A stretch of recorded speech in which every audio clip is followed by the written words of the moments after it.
I still remember the day everything fell apart. It was a chilly November afternoon, and we were gathered for one of those big family reunions that my parents loved to host.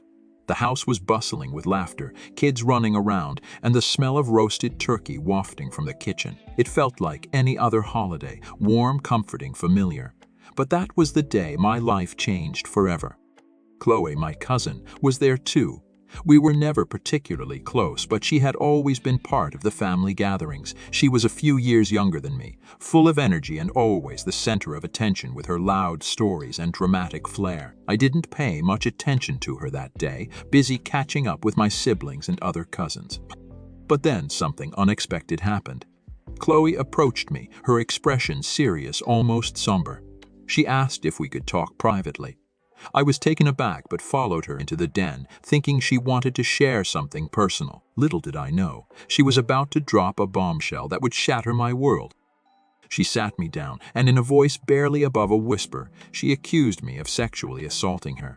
I felt like the ground had disappeared beneath me. My initial reaction was shock and disbelief, followed by an overwhelming sense of anger, and I denied it immediately, telling her that she must be mistaken or lying. But she stood firm, her eyes welling up with tears, painting a picture of herself as a victim. Before I could even process what was happening, my parents burst into the room. They looked at me with a mix of horror and disgust, as if I was some kind of monster. They believed her without question. It was like a bad dream, one I couldn't wake up from. I tried to defend myself, to explain that it was all a misunderstanding, but my words fell on deaf ears. My voice was drowned out by the accusations, the sobs, and the judgmental glares of my family. In a matter of hours, my entire life was upended. My parents told me to leave, that I was no longer welcome in their home. My siblings avoided eye contact, too ashamed or scared to stand up for me. I was exiled, cast out into the cold night without a chance to explain myself. The betrayal cut deep, not just from Chloe, but from my own family, who chose to believe her over me without a second thought. With nowhere to go, I found myself wandering the streets, aimless and alone. I spent nights sleeping on park benches, in alleyways, and under bridges. The cold bit into my skin and hunger gnawed at my stomach. My mind was a mess of anger, confusion, and despair. I couldn't understand why Sarah would lie about something so serious, and why my family had abandoned me so easily. Days turned into weeks, and I drifted through life like a ghost. My appearance deteriorated. I was unkempt, dirty, and malnourished. I felt invisible, like the world had forgotten about me. I hit rock bottom when I was scrounging for food in a dumpster behind a rundown diner. That's when I met Carl, the man who would change my life. Carl was a grizzled old mechanic, with grease-stained hands and a cigarette permanently perched between his lips. He found me rummaging through the trash, and instead of chasing me off, he offered me a meal. It was the first act of kindness I had experienced in weeks. He asked me what my story was, and for some reason, I felt compelled to tell him everything. Maybe it was the warmth in his eyes or the genuine concern in his voice, but I found myself pouring out my heart to this stranger. After hearing my story, Carl offered me a job as his apprentice. He said he could use an extra pair of hands in his garage, and I could use a fresh start.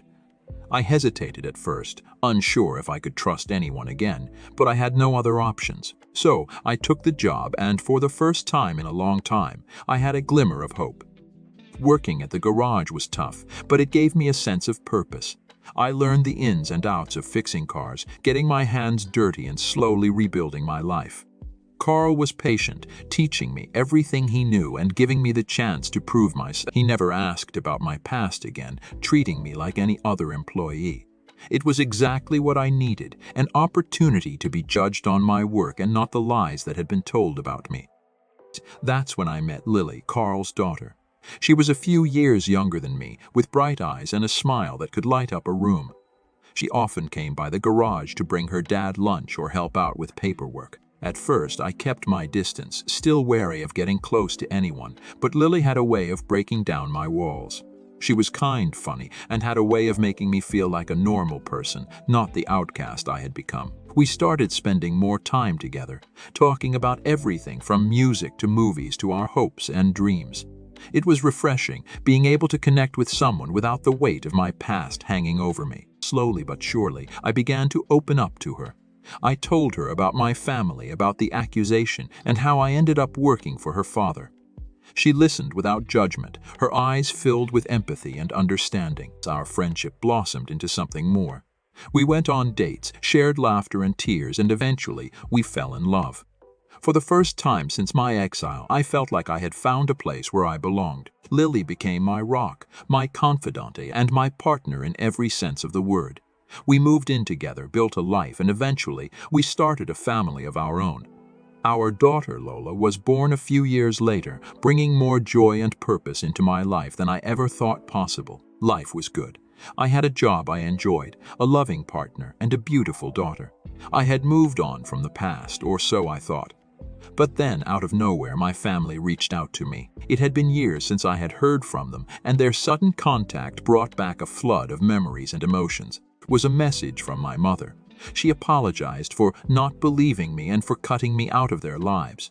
She wrote that Chloe had come forward and confessed that she had lied about the assault. She had made the whole thing up to get attention and to spite me for a minor argument we had years ago. My family had believed her without question and had condemned me without a second thought. I felt a mixture of anger and relief.